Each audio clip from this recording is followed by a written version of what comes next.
Hello friends, welcome back to our channel স্বস্তি pure veg. আজকে আমরা বানাতে চলেছি এমনই একটা রেসিপি যেখানে আপনারা দেখতে পাবেন আমরা মকর সংক্রান্তি স্পেশালে এটা বানিয়েছিলাম, যা ছিল দুধের তৈরি একটা স্পেশাল পিঠে। তো চলেন এটি আপনারা বাড়িতে কিভাবে তৈরি করবেন তা দেখে নেওয়া যাক।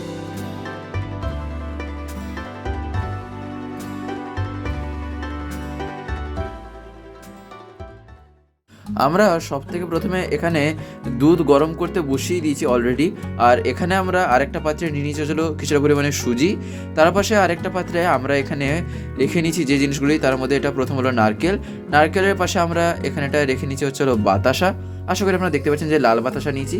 আর এখানে আমরা নিয়ে নিয়েছি কাজু আর এলাচ। তো যাই হোক, এই কটা জিনিস এখানে নিয়ে নেওয়ার পর এইবারে আমরা একটা কড়াইতে এখানে জলটা ভালো মতন করে কিছুটা গরম করে নিয়ে তাতে আমরা প্রথমে একটুখানি লবণ দিয়ে দিলাম।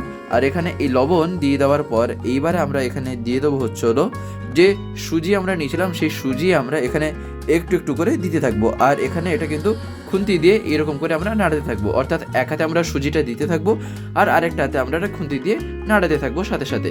এখানে একটা কথা মাথায় রাখবেন, খুব একটা যে বেশি জল কিন্তু এখানে যে নেওয়া আছে তা কিন্তু মোটেই না। এখানে মানে বলতে পারেন সুজিটা যে পরিমাণে আছে সেই অনুযায়ী বুঝে কিন্তু এখানে জলটা নিতে হয়, যাতে এখানে আপনারা একটা জিনিস দেখতে পাবেন, তা হচ্ছিল সুজিটা আমরা এখানে এমনভাবেই একটুখানি জল দিয়ে মাখিয়ে নিচ্ছি, যেমন ধরেন আমরা যেমন আটাটা গুলিয়ে থাকি বা আটা যেমন মাখাই রুটি তৈরি করার জন্য, ঠিক যেমনভাবে মাখিয়ে থাকি ঠিক সেই রকমভাবে এখানে সুজিটাকে আমরা জাস্ট একটুখানি গরম জলে একই রকমভাবে আমরা খুন্তি দিয়ে নাড়িয়ে নাড়িয়ে একটুখানি সেই রকমভাবে একটা সুজি মাখা বানিয়ে নিচ্ছি।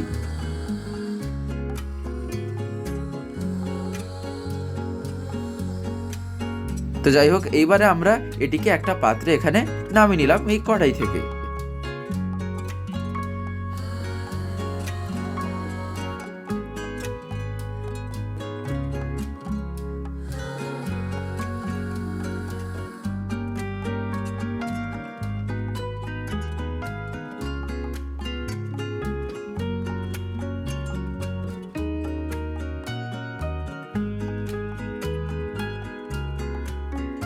আর এইবারে আমরা এখানে যেটা করব তা হচ্ছে হলো আমরা হাতে কিছুটা এখানে সুজি নিলাম, তারপরে এই রকম করে ঠিক আমরা গোল গোল করে কিছুটা এরকম বানিয়ে নেবো, অর্থাৎ যতটা পরিমাণে আর কি আমরা বানাতে চাই ঠিক ততটা পরিমাণে তো আগে সুজি নিতে হবে। আর সেই অনুযায়ী এখানে বলতে পারেন এই যে সুজিগুলো আমরা ঠিক এইরকমভাবে বা এই সাইজে যে বলতে পারেন এখানে যে তৈরি করে নিচ্ছি, আপনারা ঠিক একই রকমভাবে এটা এখানে তৈরি করে নেবেন।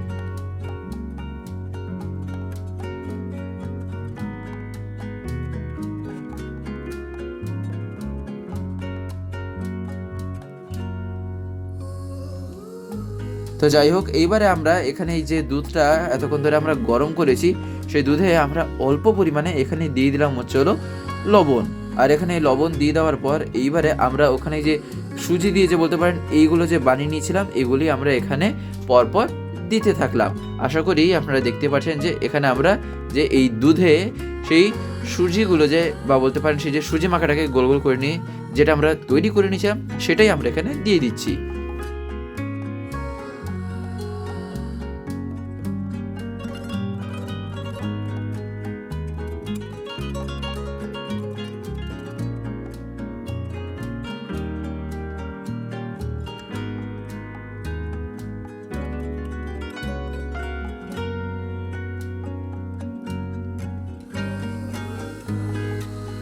তো যাই হোক, এবারে আমরা সেগুলি দিয়ে দেওয়ার পর আশা করি দেখতে পাচ্ছেন যে খুন্তি দিয়ে একটুখানি এটা আমরা নাড়িয়ে নিচ্ছি।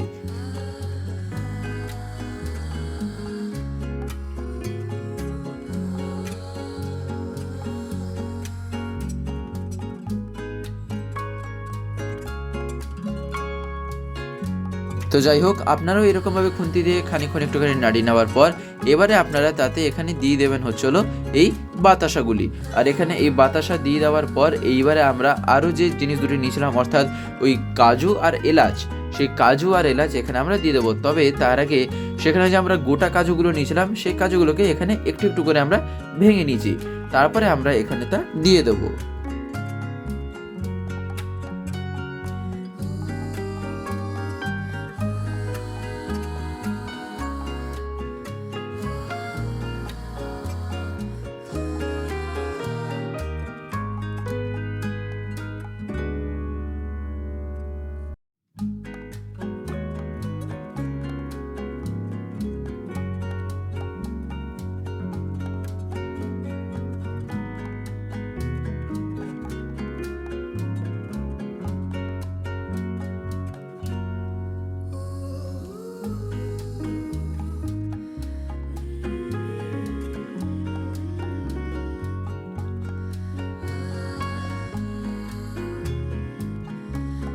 তো যাই হোক, আশা করি আপনারা দেখতে পেলেন যে এখানে বাতাসাটা দিয়ে দেওয়ার পর যে আমরা খুন্তি দিয়ে কতক্ষণ এটা প্রায় নাড়তে থাকলাম, যাতে বাতাসাটা এখানে বলতে পারেন ভালো মতন করে একটুখানি মিক্স হয়ে যায় বা গলে যায়।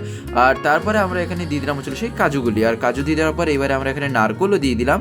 আর এই নারকল দিয়ে দেওয়ার পর এইবারে আমরা যে এলাচ নিয়েছিলাম সেই এলাচও কিন্তু এখানে আমরা দিয়ে দেবো।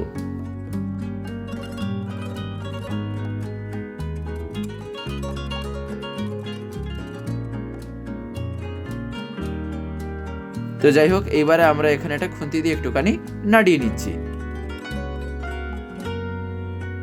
তো যাই হোক, এখানে এবারে আমরা যে এলাচটা নিয়েছিলাম সেটা আমরা এখানে একটুখানি থেতো করে নিয়ে তারপরে আমরা এখানে সেই দুধে আমরা দিয়ে দেবো।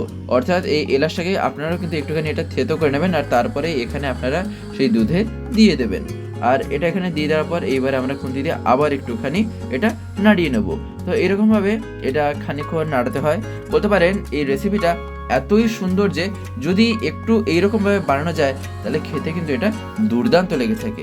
তো আপনারা এরকমভাবে এটা খানিকক্ষণ একটুখানি গ্যাসে রেখে খুন্তি দিয়ে নাড়িয়ে নেওয়ার পরেই একটা পাত্রে এখানে নামিয়ে নেবেন। তো যাই হোক, আশা করি আপনারা দেখতেই পেলেন যে আমরা এই যে রেসিপিটা যে কীভাবে বাড়িতে তৈরি করে নিলাম। আপনারাও এটা বাড়িতে অতি অবশ্যই ট্রাই করে দেখবেন, আশা করি আপনাদেরও খুবই ভালো লাগবে। বিশেষ করে এই যে দুধের তৈরি এই পিঠেগুলি খেতে কিন্তু দুর্দান্ত লেগে থাকে। তো যাই হোক, আজকের এই ভিডিওটা এবার আমি এখানেই শেষ করব। শেষ করার আগে আপনাদের কাছে একটি কথাই বলবো, যদি আজকের এই ভিডিওটি আপনাদের ভালো লেগে থাকে তাহলে একটি লাইক করে দেবেন, সবার ভিতর শেয়ার করে দেবেন, কেমন লাগলেও নিচে একটি কমেন্টে লিখে জানাবেন। আর যদি চ্যানেলটিকে এখনো সাবস্ক্রাইব করে না থাকেন তাহলে অতি অবশ্যই চ্যানেলটিকে সাবস্ক্রাইব করে পাশের বেল আইকন প্রেস করে অল করে রাখতে একেবারেই ভুলবেন না, আরও এরকম বিভিন্ন নতুন এবং ইন্টারেস্টিং রেসিপিস সবার আগে পাওয়ার জন্য।